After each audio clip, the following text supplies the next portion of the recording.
تمہیں وعدہ دیا گیا۔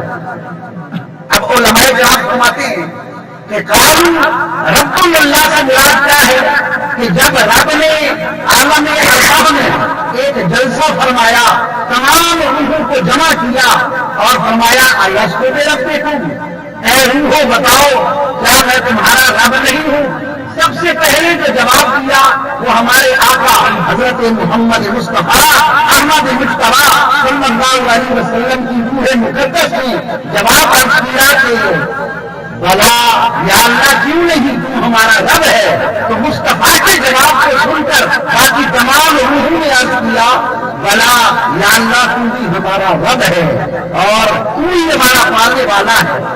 اگر قالوا رب اللہ اس سے مراد یہ وعدہ الستو بربکم والا ہو تو پھر استقامت سے مراد کیا ہے کہ جیسے عالم ارواح میں اللہ کو رب تسلیم کیا، دنیا میں بھی آ کر اللہ کے اسلام کی پیروی کی، تو یہ استقامت سے مراد ہے۔ اسی لیے ایک روایت میں ہے کہ جب یہ آیت کریمہ نازل ہوئی تو نبی کریم صلی اللہ علیہ وسلم نے فرمایا کہ یہ میری امت کی صفت ہے کہ میری امت نے عالم ارواح میں رب کو رب تسلیم کیا اور دنیا میں بھی آ کر میری رسالت کو بھی تسلیم کیا، رب کی توحید کو بھی تسلیم کیا، اور یہ صفت میری امت کی صفت ہے۔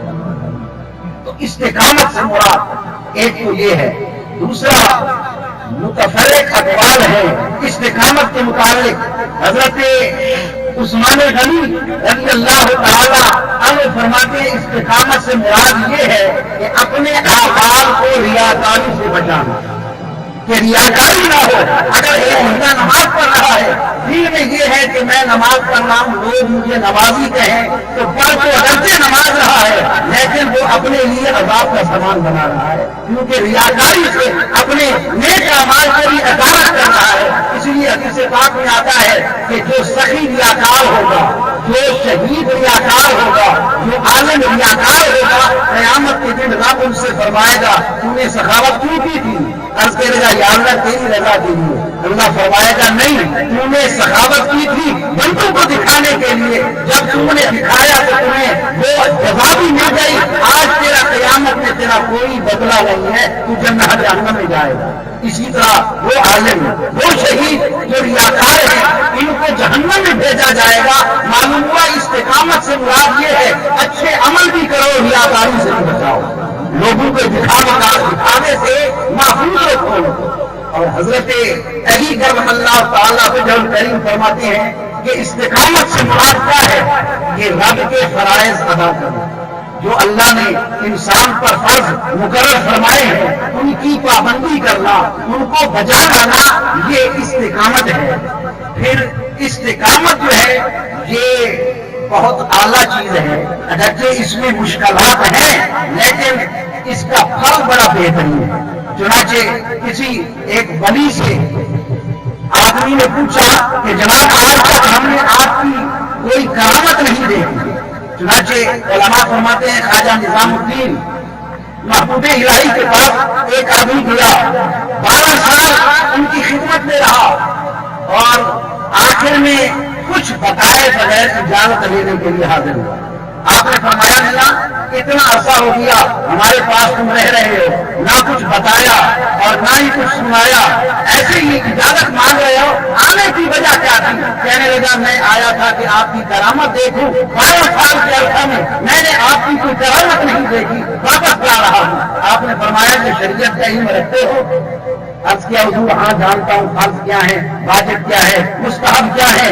آپ نے فرمایا کہ بتاؤ 12 سال کے عرصہ میں تم میرے ساتھ رہا، کبھی سرکار کی شریعت کے ایک مستحب کی بھی میں نے خلاف ورزی کی ہے؟ کہنے لگا نہیں کبھی بھی نہیں کی۔ تو آپ نے فرمایا الاستقامت علی الشریعت فوق الف کرامت، شریعت مصطفی پر ثابت قدمی کرنا یہ کرامت دکھانے سے 1000 درجہ ہوتا ہے۔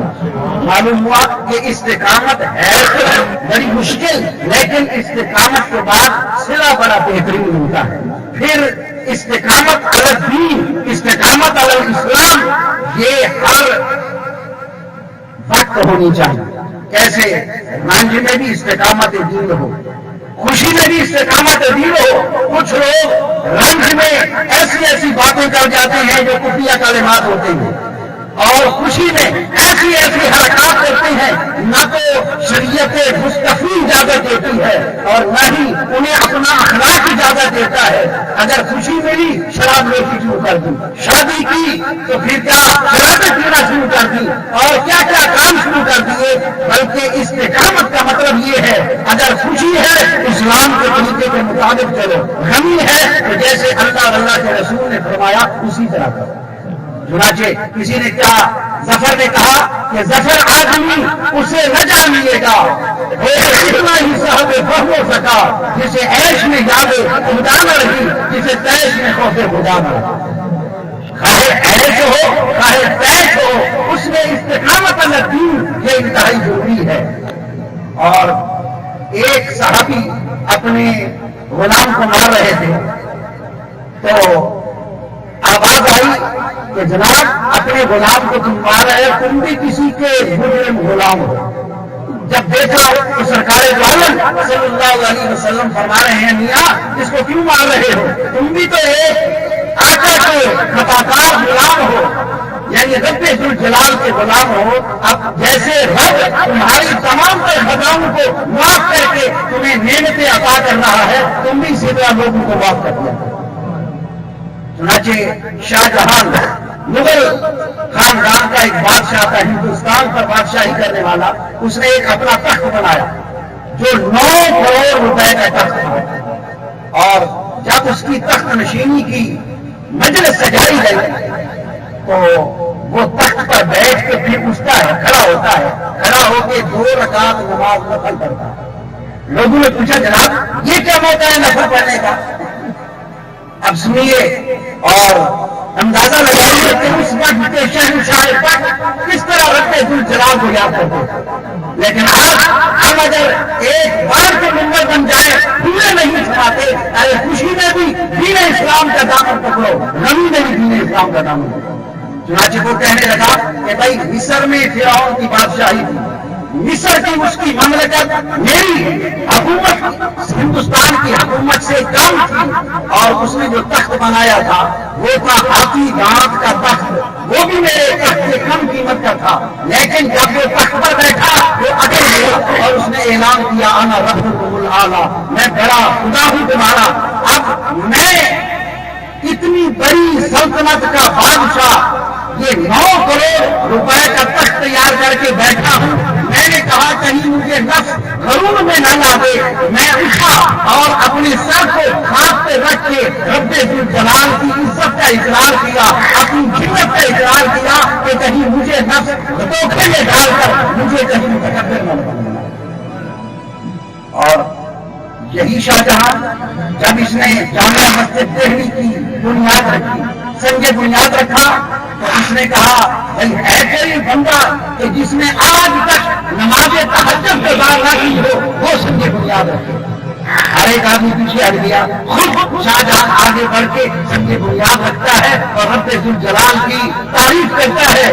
معلوم ہوا کہ یہ جو استقامت ہے یہ بڑی مشکل چیز ضرور ہے، لیکن اس پر اللہ جو نعمت عطا کرتا ہے وہ بڑی عظیم ہوتی ہے. اور پھر اپنی اصلیت کو بھی نہیں بھولنا چاہیے. آخری بات عرض کرتا ہوں، محمود غزنوی بادشاہ تھا، اس کا ایک وزیر تھا ایاز، اور وہ ایاز روزانہ اپنے موٹی خانے میں جا کر کچھ دیر بیٹھتا. لوگوں نے محمود کو شکایت کی کہ یہ ایاز نے آپ کی تو چوری کی ہے، روزانہ جا کر اکیلے بیٹھ کر گنتا ہے، یہ کیا مال و دولت اس نے اکٹھا کیا ہے. تو چنانچہ محمود ایک مرتبہ بغیر بتائے روٹی کھانے جاتا ہے اور دروازہ کھلواتا ہے. جا کر دیکھا کہ ایاز اکیلا بیٹھا ہے اور سامنے ایک مکفل لوہے کی صندوق پڑی ہے. اس نے کہا صندوق کو کھولو. ایاز کہتا ہے حضور بادشاہ سلامت میرے ایبو کو مت کھولو. چنانچہ اس نے کہا نہیں کھولنا پڑے گا. جب صندوق کھولا تو کیا دیکھتے ہیں اندر ایک پھٹی ہوئی ٹوپی، پرانا قمیص اور جوتا پڑا ہے. دیکھ کر بڑا حیران ہوا، کہنے لگا ایاز اس میں کیا راز ہے، بات کیا ہے؟ ایاز کہتا ہے بادشاہ سلامت بات یہ ہے کہ جب میں آپ کے پاس آیا تھا یہی پرانی ٹوپی تھی، یہی پرانی قمیص تھی، یہی پرانی جوتی تھی، اور تیری لوازشوں نے مجھے یہاں تک پہنچا دیا۔ میں روزانہ آ کر یہ پہن کر اپنے نفس کو بتاتا ہوں، ارے اپنی اصلیت مت بھولنا، پہلے تو یہ تھا، اب اگر اس طرح آگے آئے تو لوگوں پر ظلم نہ کرنا۔ اور وہ بادشاہ رونے لگ جاتا ہے۔ محمود رو کر کہتا ہے ارے ایاز تم تو اپنی حقیقت نہ بھولا، لیکن ہم اپنی حقیقت بھول گئے کہ ہم بادشاہی کے زور میں آ کر رب کی نافرمانی کر رہے ہیں، رب کی تابع فرمانی نہیں کر رہے۔ ہمیں بھی تیری طرح اپنے رب ذوالجلال کی فرمانبرداری کرنی چاہیے اور استقامت علی الدین ہونی چاہیے۔ یہ بڑا طویل و عریض موضوع ہے۔ تو بہرحال یہ امت مصطفی الحمدللہ جب اللہ اور اللہ کے رسول کی تمام فرمانبرداریاں بجا لاتی ہے تو یہ بھی مستقیم علی الدین ہے۔ اللہ کریم ہم تمام مسلمانوں کو سرکار دو عالم کی شریعت پر ثابت کرنی عطا فرمائے۔